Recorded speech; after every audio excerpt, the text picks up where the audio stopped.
Hi, my name's Emma, and let's talk spooky stuff.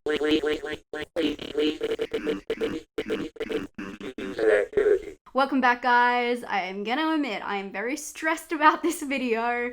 If you don't know who I am, hi, my name is Emma. I'm also known as Spooky Astronauts here on YouTube. I do 2 videos every single week talking about horror movies and thrillers, anything dark and disturbing, movie recommendations. I'm your girl. Subscribe if you'd like to see some more. In your subscription box twice a week, I'm here for you.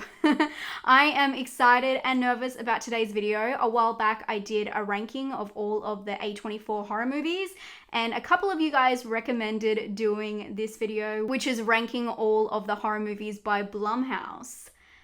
But there is 79, which I've counted 79 horror movies as of when I'm recording this. This is not including any horror movies obviously in production or that have not been released yet, but there is 79. So I'm gonna do you a favor and I'm gonna give you my top 20 as well as the bottom 5. I chose 5 films that really irritated me. I've been watching a lot of BLUMHOUSE, guys. I've been irritated. But before we get into that, let's talk about what BLUMHOUSE is. BLUMHOUSE is an American film and television production company founded by Jason Blum. They are well known for their horror library, which has increasingly got more recognition in the last few years. In 2014, the company signed on with a 10-year deal with Universal Pictures, which I think has boosted the quality of the productions over time. The original BLUMHOUSE model was to produce a smaller budget film, giving the filmmakers full creative control. There are now 102 BLUMHOUSE productions, and that includes 79 horror movies. So today I'm gonna give you my top 20 ranked, and I tell you what, it was hard. I hate ranking films because it's hard to compare apples and oranges with some of these films, but I put them in order of what I think I rewatch the most and what really speaks to me the most. I would be really curious if you guys could guess my number 1, because a lot of you couldn't for my A24 films ranking. So I'd be really curious to see what you think down below. Also, I am very nervous because you know what the internet's like. There's a lot of people with a lot of opinions, and that's great. But just remember to be kind in the comments. These videos are meant to be fun. It's not meant to be the end of the world if I don't agree with you or you don't agree with me. I love seeing your picks. So I've left all of the movies in the down bar, and you can pick and choose your order and let me know maybe your top 10 down below. But I would like to start at the bottom, guys. I have watched a lot of BLUMHOUSE in the last week to get this video out, and I can tell ya, not all of it is pretty. And I do think that the bottom 5 is pretty interchangeable, but I do have reasons to why I chose each of these films, starting off with, you know, we'll go from progressively bad to worse, starting with Family Blood. Family Blood gets my number 5 spot of one of the worst BLUMHOUSE productions. The reason this one stands out to me in the bottom 5 is because of its ability to completely miss the mark. The film is about a single mother who is struggling with addiction,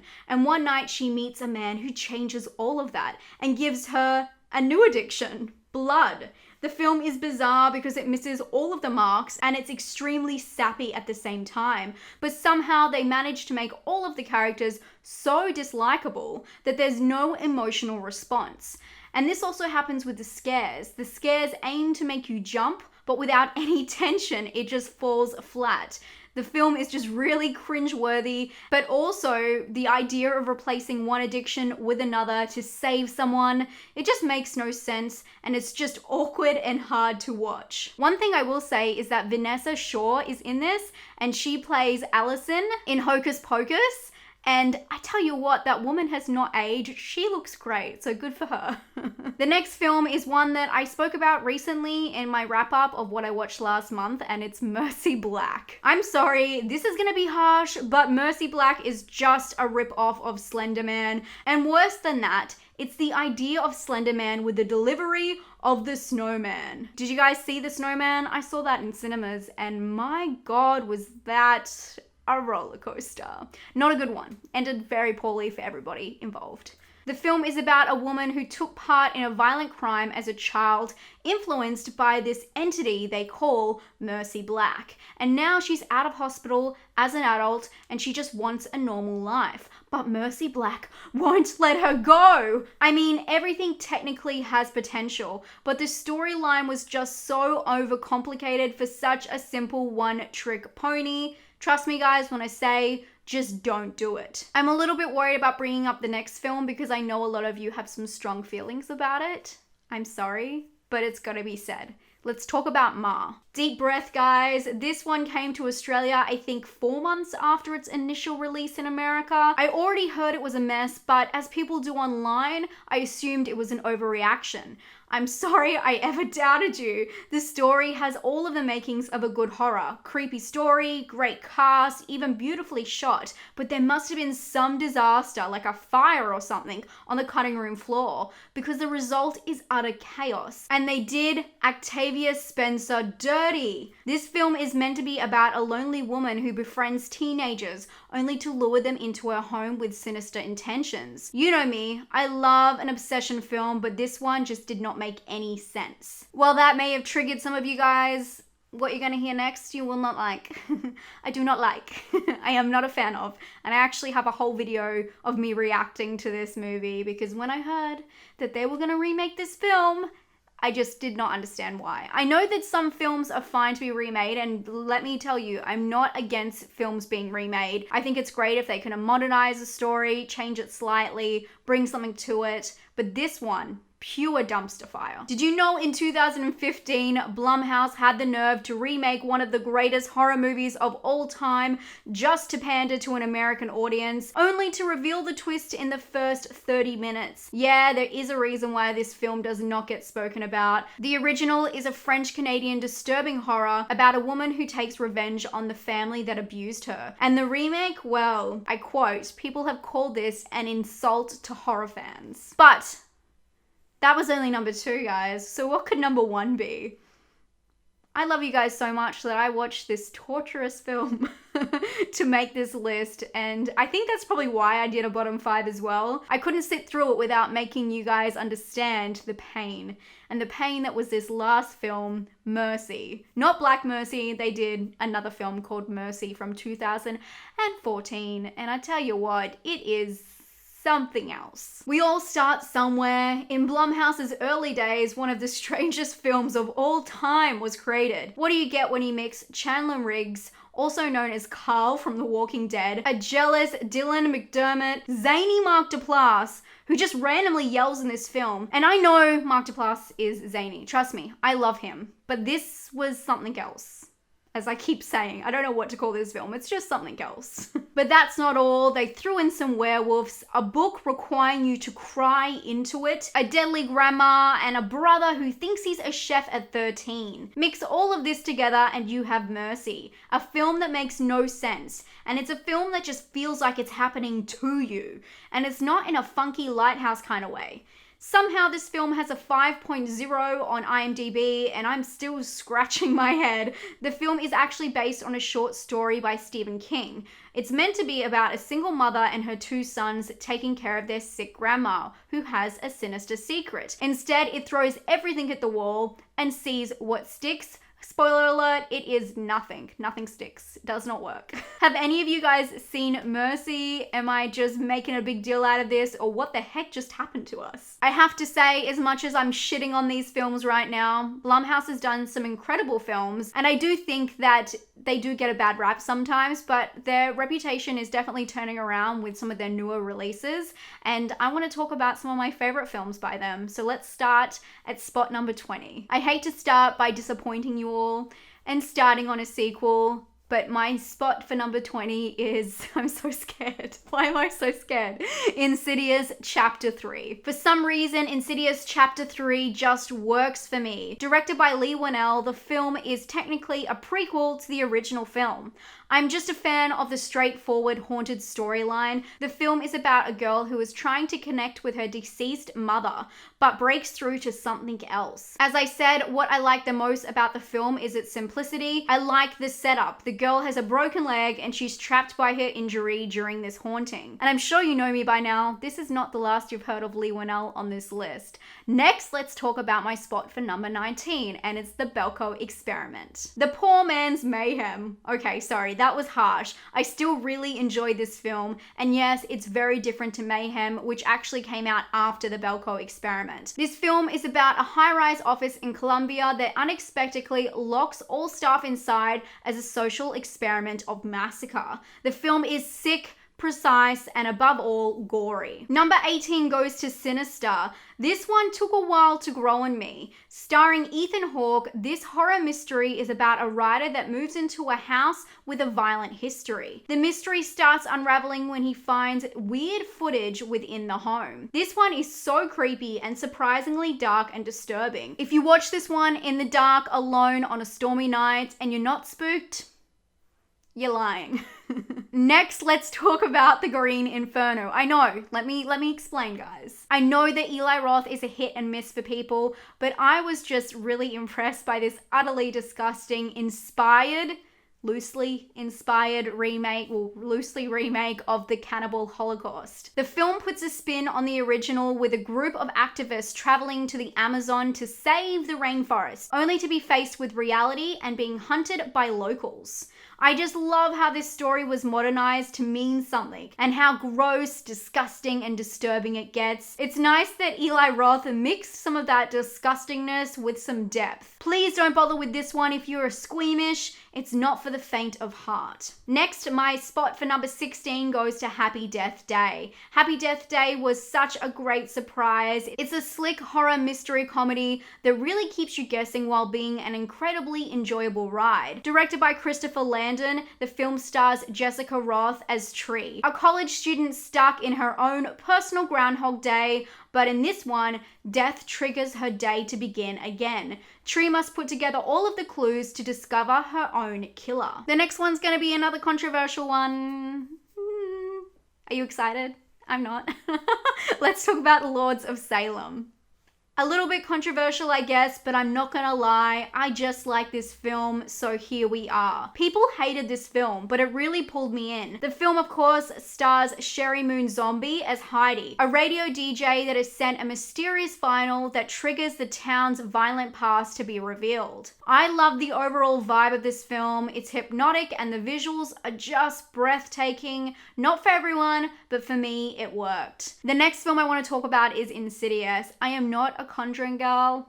Some of you guys know this. I'm not a big fan of the Conjuring universe, but Insidious is something that I went in completely blind to, and I just really liked it. I know that not everyone is here for it, but it has a fun place in my heart. Written by Leigh Whannell, directed by James Wan, and starring Patrick Wilson, Lynn Shay, and Rose Byrne, the original Insidious is a hit or miss for horror lovers. But what it really comes down to is your thoughts on the lipstick demon. The film is about a family that is desperate to save their son from the clutches of an evil spirit. For me, it was simple yet interesting, and yes, I like the demon. He's a fan of Tiptoe Through the Tulips. He plays it on repeat. We have things in common. It only gets worse from here, guys. It gets worse and it gets better. But the next one, if I could see all of your faces, I want to see your faces. Please film and record your reaction to the next one and send it to me after this.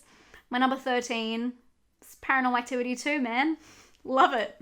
Don't judge me. Okay, you know what? Judge away. This is meant to be a hot take. I hype this up as being pretty controversial. Paranormal Activity 2 is a sequel to the original, showing the other side of the story that runs on the same timeline. The film is about a family that sets up cameras around their home only to realize they are not alone. A demonic presence is with them. This is a film I come back to because it's a guilty pleasure. This and the first ones are the only two I rewatch constantly. Next, let's talk about The Visit. So many people wrote this film off, but taking it for what it is and its intention, I think it's a fun little creepy tale, and the little boy is hilarious. Directed and written by M. Night Shyamalan, the film is about two siblings that visit their grandparents only to become increasingly concerned about their erratic behavior.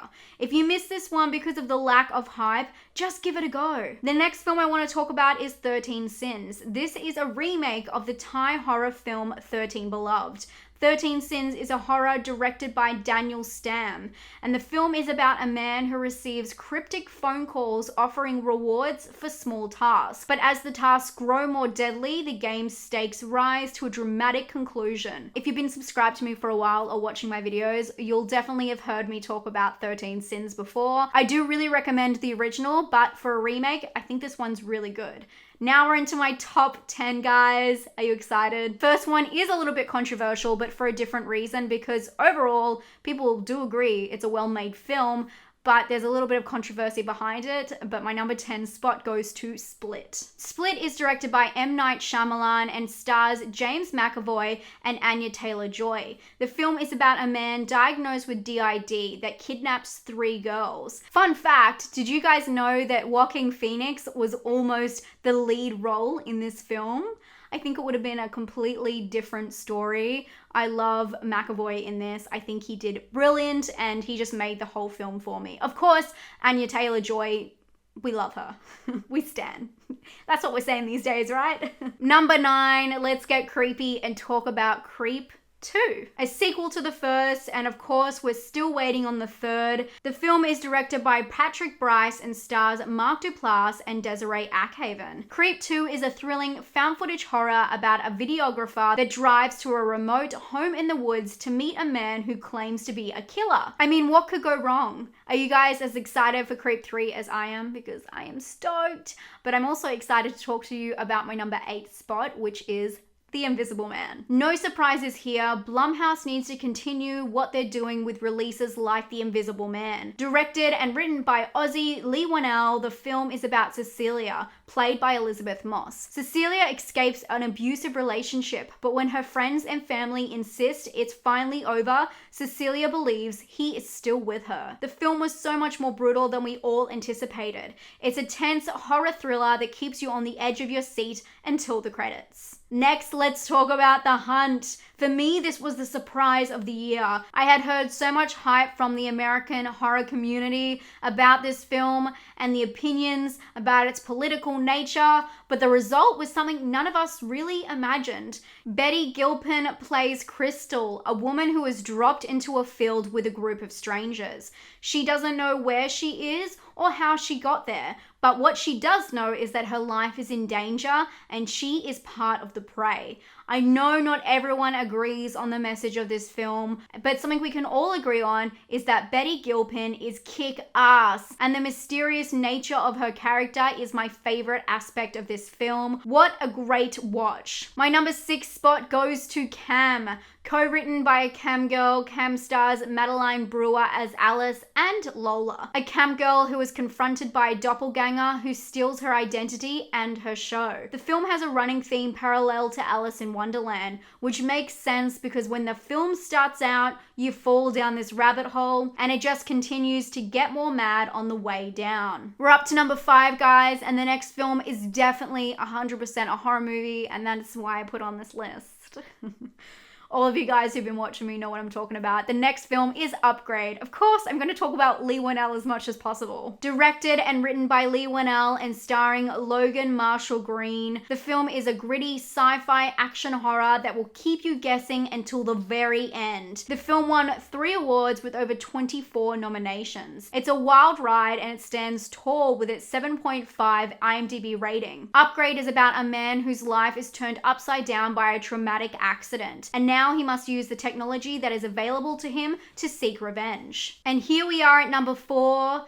Written and directed by Jordan Peele, Get Out. It won the 2018 Oscar for Best Original Screenplay. The film is about Chris, a black man who goes to meet his white girlfriend's family for the first time. The warning signs quickly stack up and Chris realizes that his visit is more dangerous than he ever could have imagined. This is a Jordan Peele film, so naturally it is riddled with symbolic metaphors. The film is one that requires multiple watches to appreciate the work that went into every nail-biting moment. Get Out is fantastic filmmaking and BLUMHOUSE should be so honored. I have 3 films left. Are you surprised? Do you know what's coming? I don't think you do.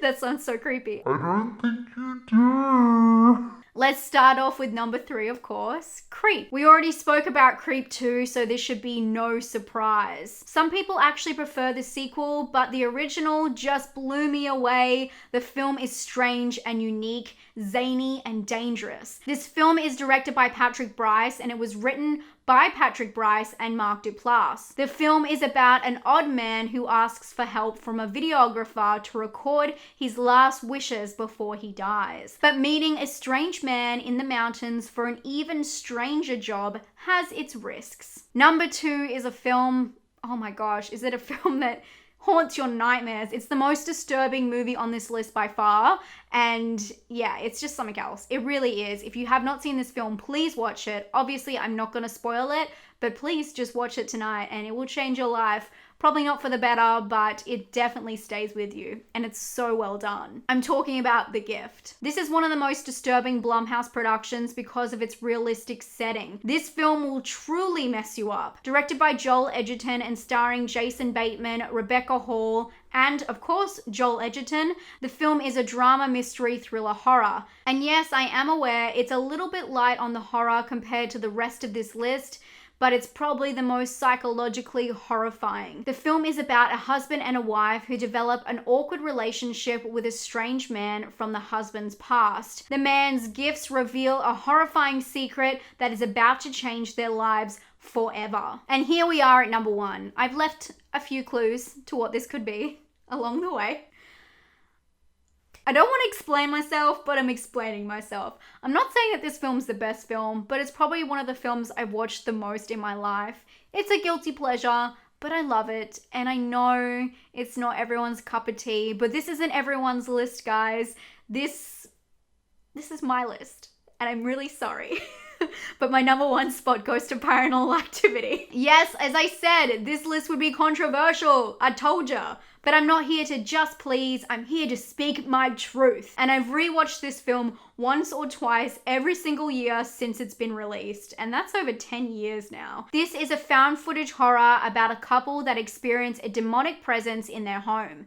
Eager to unravel the mystery, they start recording everything. Giving the haters credit, I do believe that this film only has a full effect on you if you saw it before the original hype and before the style made a comeback. Of course, this is not the origin of found footage, but it gave it a different life. As someone who watches horror alone, this film always scares me, and it's one I always return to. The best way to look at this film is that for the Fangoria Chainsaw Awards, it was nominated as the worst film and the best wide release.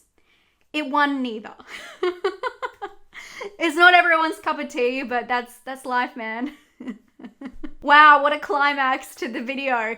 I'm so glad you guys are here. If you stuck all the way through, thank you so much. I've left all of the movies in the down bar for you guys to go check out and put in your order. I'd love to see your top 10, whatever you want to do. Leave it in the comments. I love to read it. Thank you so much for being here. If you'd like more videos from me and you don't hate me, please subscribe. I do 2 videos every single week, and I'm going to do a video next on Train to Busan too, so that's really exciting. I can't wait to see you guys then, and I'll talk to you very soon. Fun fact, guys, I just got asked to be a tomato meter approved critic on Rotten Tomatoes, which, thank you, but I feel like after they see this video, they're not gonna want me anymore. What have I done? My dog like literally just could not be in this video. Gromit.